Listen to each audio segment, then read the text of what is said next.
Tristezza, commozione e rabbia hanno accompagnato l'apertura del portellone della nave traghetto Sansovino. È sera quando il porto di Porto Empedocle attracca la nave proveniente da Lampedusa con a bordo le 29 salme dei profughi morti assiderati nel canale di Sicilia.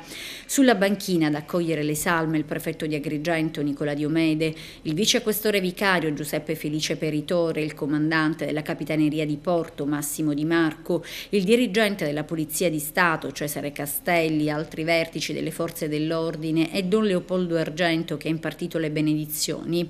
Nei prossimi giorni i corpi dei 29 migranti, dei quali solo uno è stato identificato perché aveva i documenti addosso, saranno tumulati in 14 cimiteri dei comuni dell'Agrigentino che hanno dato la loro disponibilità ad accogliere le salme. In particolare 2 saranno sepolti ad Alessandria della Rocca, 2 ad Aragona, 2 a Burgio, 2 a Cammarata, 3 a Canicattì, 4 a Cianciana, 1 a Favara, 2 a Grotte, 2 a Montallegro, 2 a Palma di Montechiaro, 1 a Porto Empedocle, 1 a Ribera, 2 a Santo Stefano di Quisquine, 3 a Sciacca.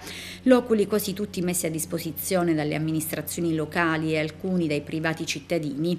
Pesante il costo umano dell'ultima strage nel canale di Sicilia con più di 300 vittime, bilancio molto vicino a quello della tragedia di Lampedusa del 3 ottobre 2013, quando i morti furono 366. E sulla nuova tragedia del mare l'arcivescovo di Agrigento Francesco Montenegro ha pronunciato parole dure e pesanti come macigni. Sono morti che pesano sulla nostra coscienza, ha tuonato Don Franco. L'Europa sta soltanto a guardare, mettendo al centro l'economia e il denaro e non certo l'uomo. E intanto la Procura di Agrigento ha aperto un'inchiesta sull'ennesima ecatombe del canale di Sicilia, anche se, riferiscono sempre dalla Procura, al momento non c'è un riscontro certo e concreto alle prime dichiarazioni dei superstiti che saranno ascoltati nei prossimi giorni.